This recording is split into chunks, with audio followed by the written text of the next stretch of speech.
Hello students, today we will discuss the first chapter of class 12, that is the last lesson, and it is written by Alphonse Daudet. आज हम class 12 का पहला chapter the last lesson discussion करेंगे। So guys, video को पूरी देखिए। अगर आपको कॉन्सेप्ट क्लियर हो जाए, चैप्टर के बारे में अंडरस्टैंडिंग अच्छी हो जाए, तो हमारे चैनल को सब्सक्राइब कर दीजिए, बेल बटन को प्रेस कर दीजिए, ताकि जब भी हम इसके बाद नेक्स्ट वीडियो अपलोड करें तो आप तक नोटिफिकेशन पहुंच जाए। सो शुरू करते हैं आज first chapter the last lesson. The last lesson means अंतिम पाठ, जिसको लिखा है अल्फोंस डोडेट ने। अल्फोंस डोडेट का जन्म 1814 में फ्रांस में हुआ, जिनके फादर विंसेंट डोडेट एक सिल्क मैन्युफैक्चरर थे। अल्फोंस डोडेट ने फ्रांको प्रूशियन वॉर में आर्मी ज्वाइन की थी।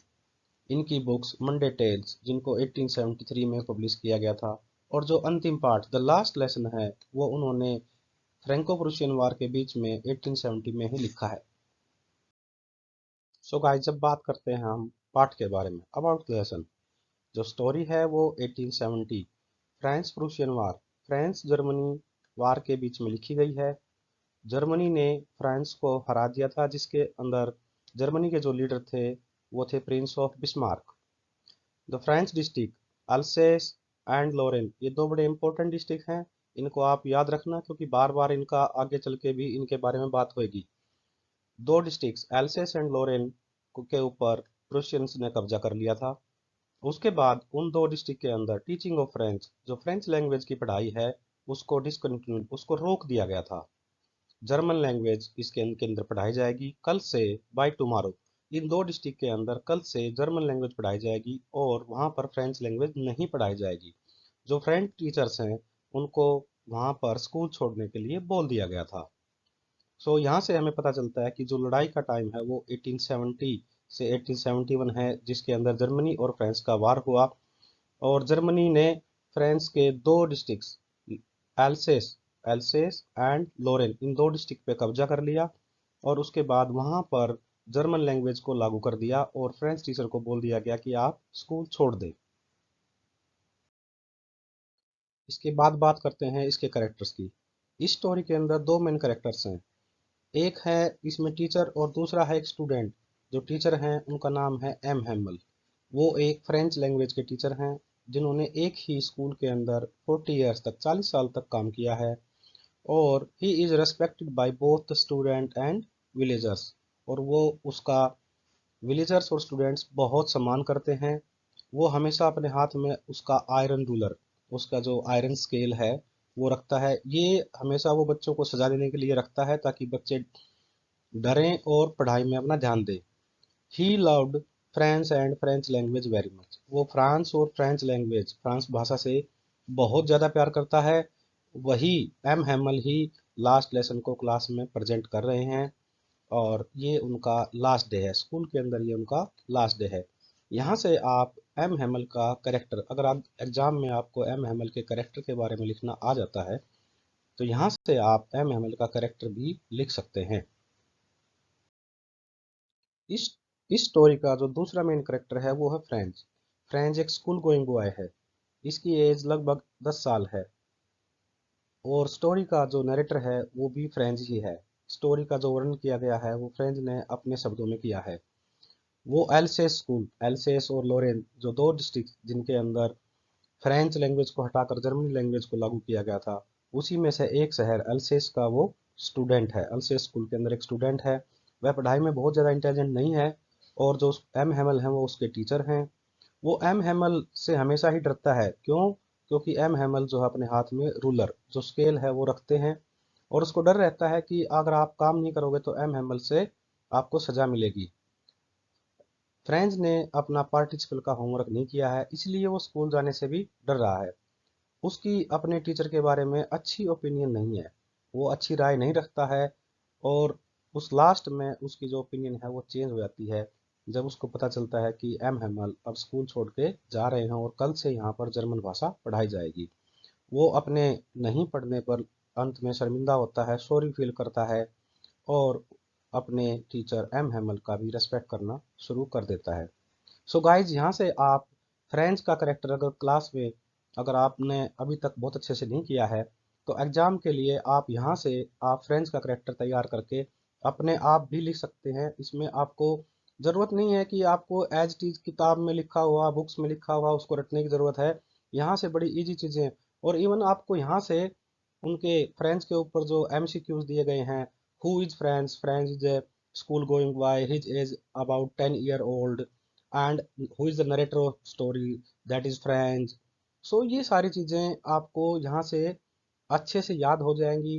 वो कहाँ का स्टूडेंट है, वो एलसे स्कूल का स्टूडेंट है। सो गाइज, इनको आप एमसीक्यू के लिए भी ये पॉइंट्स बड़े इंपॉर्टेंट हैं। So now students discuss about the summary of the chapter. The last lesson summary reflect on the importance of one's language. Last lesson की जो समरी है वो किसी भी भाषा के महत्व को दर्शाती है। The story and the events are about year 1870. Story के जो इवेंट्स हैं, घटनाएं हैं, वो लगभग 1870 के आसपास की हैं। When France was captured by Prussian means Germany forces, जब फ्रांस के ऊपर जर्मनी के प्रूशियन के फोर्सेज ने कब्जा कर लिया था। Franz districts Alsace and Lorraine went under Prussian rule. France के दो डिस्ट्रिक्ट एल्सेस एंड लोरेन दोनों ही जर्मनी शासन के अधीन हो गए थे। Now German language will be taught in place in this district in place of French. अब इन दोनों डिस्ट्रिक्ट में फ्रेंच की जगह पर जर्मनी भाषा पढ़ाई जाएगी। Franz is a school going boy. Franz एक स्कूल गोइंग बॉय है, स्कूल जाने वाला लड़का है। He is the narrator of the story, वह इस स्टोरी का वर्णनकर्ता भी है। M Hamel is his teacher, M Hamel उसके अध्यापक हैं, उसके टीचर हैं। He was late for the school, वह स्कूल के लिए लेट है, वह स्कूल में आज लेट हो गया है। He feared that he would be rebuked for coming late, उसको ये डर है, उसको ये फियर है कि आज उसको स्कूल में लेट आने के लिए डांट पड़ेगी। रिब्यूक्ड का मीनिंग होता है डांट पड़ना, scolding. On his way he On his way to school, he saw a big crowd in front of bulletin board in town hall. वह स्कूल के रास्ते में, स्कूल जाते हुए रास्ते में, वहां पर टाउन हॉल के अंदर बुलेटिन बोर्ड के सामने एक बहुत बड़ी भीड़ देखता है। People goat the news of lost battle from here, लोगों को यहाँ से ही हारी हुई लड़ाई का पता चलता है। बुलेटिन बोर्ड एक स्क्रीन होती है, जैसे हमारा टीवी स्क्रीन होती है, उस पर न्यूज चलती है और वहीं से लोगों को क्या क्या घटनाएं घटी हुई हैं उनके बारे में पता चलता है। Now discuss the second part of the summary. France entered the school, France school पहुंच जाता है, स्कूल में प्रवेश करता है। ही वॉज सरप्राइज्ड, उसको आश्चर्य होता है, because the school was silent, कि आज स्कूल बिल्कुल शांत है। M Hamel M Hamel did not rebuke him and ask him to take his seat, M Hamel उसको डांटते नहीं हैं और उसको अपनी सीट लेने के लिए बोलते हैं। Friends so that some people from village were sitting at the back benches of the class. France देखता है कि बैक बेंचेज के ऊपर गांव के कुछ लोग बैठे हैं। M Hamel was wearing his best clothes. M Hamel ने अपने सबसे अच्छे कपड़े पहने हुए हैं। M Hamel announced that it is his last lesson in French. M Hamel ये अनाउंस करते हैं, ये घोषणा करते हैं कि उनका फ्रेंच भाषा में लास्ट लेसन है। German would be taught in school of Alsace and Lorraine from tomorrow. अल्सेस और लोरेन के स्कूलों में कल से जर्मन भाषा पढ़ाई जाएगी। The new teacher would come the next day. नया अध्यापक कल, अगले दिन आएगा। तो नए अध्यापक हैं वो अगले दिन आएंगे वहां पर। उसके बाद एम हेमल क्या करते हैं, M Hamel explain that the French language is the most beautiful language in the world. M Hamel ये एक्सप्लेन करते हैं, ये बताते हैं कि फ्रेंच भाषा संसार की सबसे सुंदर भाषा है। It is the clearest and logical language, यह क्लियरेस्ट साफ सुथरी, स्पष्ट और लॉजिकल तार्किक, यह स्पष्ट और तार्किक भाषा है। We should not forget it, हमें इसे नहीं भूलना चाहिए। Suddenly the church clock struck 12, अचानक चर्च की घड़ी में 12 बज जाते हैं। The Prussian soldiers sounded their trumpet. Prussian soldiers, Prussia के जो सैनिक हैं, उन्होंने अपना ट्रम्पेट बजा दिया है। ट्रम्पेट जो है एक प्रकार का सायरन होता है जिसको किसी चीज को घोषणा करने के लिए काम आता है।